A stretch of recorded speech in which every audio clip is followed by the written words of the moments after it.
They said he shouldn't have parked there. Said the spot was reserved for real heroes.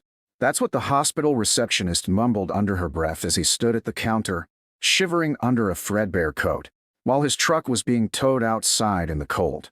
He didn't argue, just lowered his head, one gloved hand holding a folded note, the other gripping a cane that once marched through 3 wars.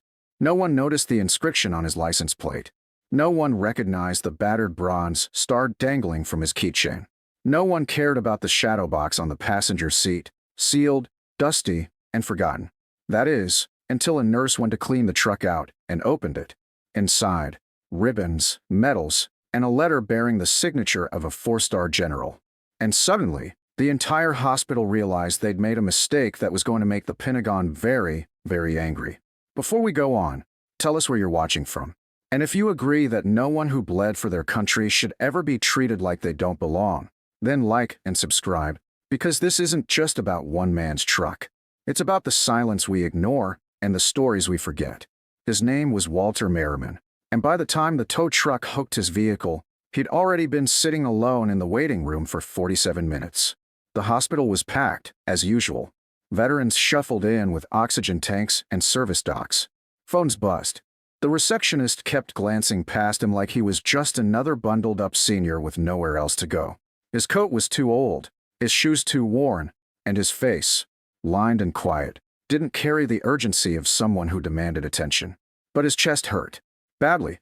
He hadn't said anything, of course. Old habits die hard. You don't complain about pain, you catalog it, evaluate it, survive through it. So he waited. Outside, Chase Billings, a 27-year-old private security guard contracted by the facility, stood with his hands in his vest pockets, watching a rusted pickup truck get pulled onto the flatbed. Medal of Honor spot, he said, shaking his head.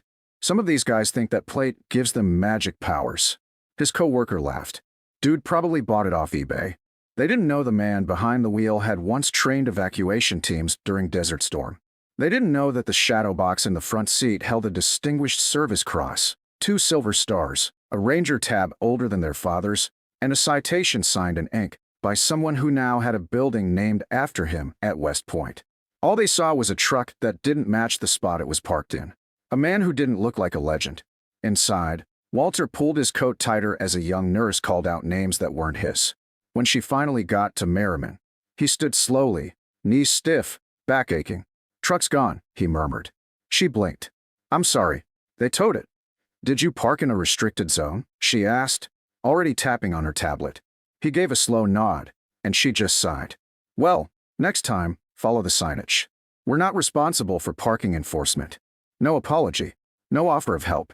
Just another dismissed old man in a system that had grown too busy to remember it was built for him. Walter sat in the exam room without speaking. The doctor was overbooked. His appointment ran late. Nobody asked about the cane etched with campaign insignia. Nobody asked why he still carried a folded envelope with frayed corners. He held it in his lap like it weighed everything. And outside, a young med tech, curious about the truck that was towed, noticed the shadow box behind the seat. She opened the unlocked door, flipped it open, and stopped breathing. It wasn't the medals. It was the letter. One sheet, yellowed and official, bearing the seal of the Department of Defense and the words, "To be presented only posthumously." She ran it inside, speechless. And 10 minutes later, the call came in, from a secure line. The Pentagon wanted to know why Colonel Walter Merriman's truck had just been impounded from a VA hospital, and why no one inside had noticed he was still alive. It started with whispers. The kind that moved faster than paperwork and cut deeper than protocol. A nurse dropped her clipboard when the admin read the name aloud again, Colonel Walter Merriman. Somewhere near radiology, a med tech stood frozen at the fax machine as the Pentagon fax header came through. No red alert. No armed escort.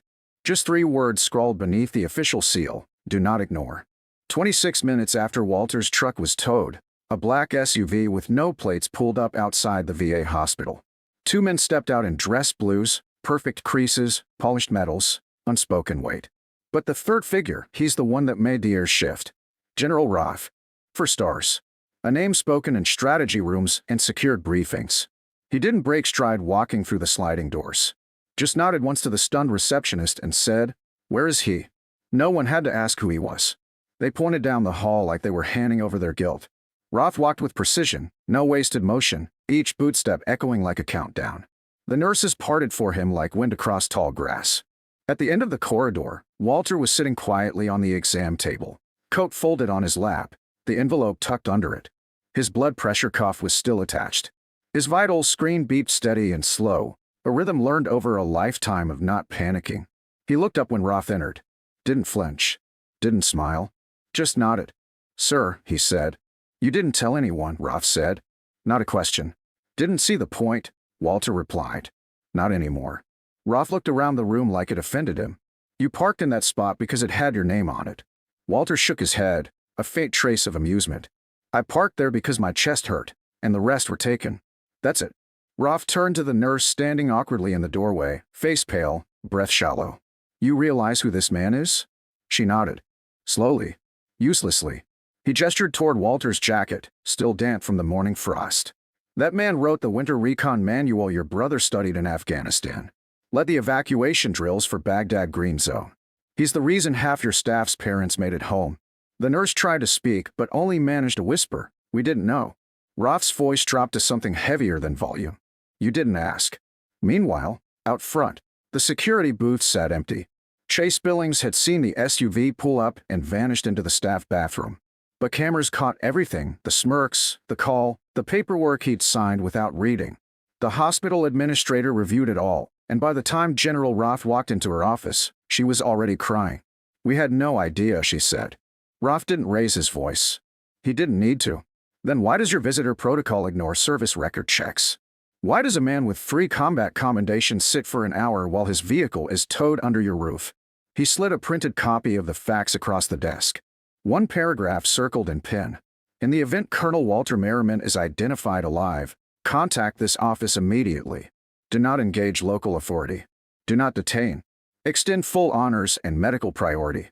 Roth didn't wait for a response. "You embarrassed the system," he said. "But more than that, you forgot what this building was built for." Back in the hallway, Walter walked slowly beside the general now. Not escorted, accompanied. Every nurse who passed by stopped. Some saluted awkwardly. Some just stared. And the med tech who had found the letter? She followed a few paces behind, gripping the open shadow box with both hands like it might disappear if she blinked. They didn't say a word as they walked past the waiting room, but a Vietnam vet with a service dog stood up from his chair and nodded. A Marine in a wheelchair put his hand over his heart. Word had spread. Not because of announcement, but presence. You don't need a microphone when legacy enters the room. By the time Walter reached the front doors, the tow truck had returned with his vehicle, washed, waxed, and escorted by military police. And standing beside it, at attention, was Chase Billings, now in his street clothes, holding a box. I didn't know," he started to say. Walter just looked at him, then said nothing. The silence was louder than any reprimand. Roth glanced over. "He won't be working here again," he said. "That's not revenge. That's correction." Walter nodded, almost imperceptibly. "Doesn't matter what happens to him," he said. "What matters is if this place learns from it." Roth didn't smile, but there was something like approval in the corner of his eyes. "You could have raised hell, you know." Walter shrugged. "Didn't need to. I left the facts where someone would eventually find them. And that was the truth of him. He didn't storm into rooms. He didn't demand recognition. He walked steady, waited quiet, and trusted the right eyes would notice, eventually. The hospital staff gathered on the sidewalk now, not because they were told to, but because they had to see him leave. He didn't wave. Just nodded once, pulled open the truck door, and climbed in. The shadow box rode beside him, seat belted in place like a co-pilot. Roth leaned in through the window before he drove off. "Colonel," he said, "why didn't you tell them who you were?" Walter turned the key. The engine rumbled low and strong. "Because I didn't need to be somebody," he said. "I just needed to be seen." And then he drove off, one slow turn of the wheel, leaving behind a hospital full of people who would never forget what they'd almost missed. The VA didn't release a press statement, too ashamed. But word spread fast. The clip of General Roth saluting Walter Merriman outside the hospital hit military forums first, then veteran subreddits, then local news. By the next morning, it was national. No headline screamed, just a caption beneath a still frame. They towed his truck. Then the Pentagon showed up. At first, people thought it was fake. Photoshop. A skit. But then someone posted the letter, the one Walter left in the shadow box, the one signed in fading ink by General Porter in 1996. This letter confirms that Colonel Walter Merriman, Distinguished Service Cross, Silver Star X2, served as acting commander for Task Force Copperlight during Operation Freehold, and is hereby exempt from public identification under Security Directive 9 Gamma. If this letter is found posthumously, consider it permission to finally remember him. And just like that, remembering became national policy. At Fort Stillwater, they were named the Emergency Logistics Building, the Merriman Response Center. In D.C., Walter's name was added quietly to a black wall in a Pentagon hallway few civilians would ever see. Operational ghosts who never claimed credit. But Walter didn't ask for any of it. He never made a speech, never took a microphone. After the incident, he returned home to a one-story brick house on the edge of town, same as always. But something had shifted. A month later, the hospital invited him back. Not for an appointment. For a ceremony. He didn't want it. Said so. Repeatedly. But they insisted. Said the staff needed to see him. Not the medals, not the signature, him. So he came. Same coat, same cane, same silence. They cleared the front lobby. Flags were lowered. A bronze plaque unveiled. It read, "In honor of those who didn't need to speak to be heard." The moment it was revealed, every nurse and tech stood a little straighter. And Walter, who had said he wouldn't say a word, finally did. Just one. He looked at the crowd, then at the plaque, and whispered, "Okay, that was it." But it felt like thunder. After that day, something changed across the VA. Not because of policy, but people. Nurses stopped making assumptions. Techs took longer to read intake forms. Even the receptionist who once told him not to park in that spot. She now kept a printout of his photo beside her monitor with a sticky note that read, "You never know who you're talking to." But perhaps the most remarkable change wasn't inside the hospital at all. It was in the young. ROTC cadets from the nearby university started showing up at his door on Sundays. Just one or two at first. Then 5. Then a dozen. Some brought notebooks. Others brought nothing at all, just questions. Walter never claimed to be a teacher. But he opened the garage one day, dusted off old boxes, and showed them field maps, dry erase drills, and the original blackout response manual he wrote in '91 that's still referenced in NATO files. The cadets called him Sir. He never corrected them. One day, a recruit asked, "Colonel, why didn't you make a fuss when they disrespected you?" Walter stirred his tea, stared out the window. "Because I knew what I was. Didn't need their permission to be it." And that was the answer. He wasn't looking for recognition. He was waiting for readiness. Weeks turned to months, and Walter's truck, still scratched and battered, remained parked in a new designated spot. Colonel Walter Merriman, lifelong access. And just beneath it, in smaller letters, for the quiet ones who watch the loud ones come home. On Veterans Day, without asking, the hospital invited every patient, visitor, and staffer to walk the sidewalk beside that space in silence for 60 seconds. They called it the Minute for Merriman. And at 11 a.m. sharp, the entire campus froze. No buzzers. No paging. Just silence, wrapped around a man who never demanded to be seen. But the world had finally opened its eyes.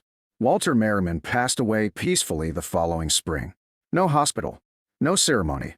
Just a folded note on his nightstand and his shadow box left open beside the bed. The note read, "The mission's over. Pass it on." They buried him without fanfare, just the way he wanted. No gun salute, no bagpipes. But 3 days later, at the National Cemetery, a stranger placed a small, wooden replica of a tow truck beside his grave, with a tiny folded flag in the driver's seat. The base still doesn't know who did it, but no one removed it. And every year since, cadets from the ROTC unit visit his grave in silence. Not because they were ordered, because they remember. And now so do we. Because sometimes the loudest legacy is left by the man who says the least, and drives away quietly after the world finally realizes who he really was.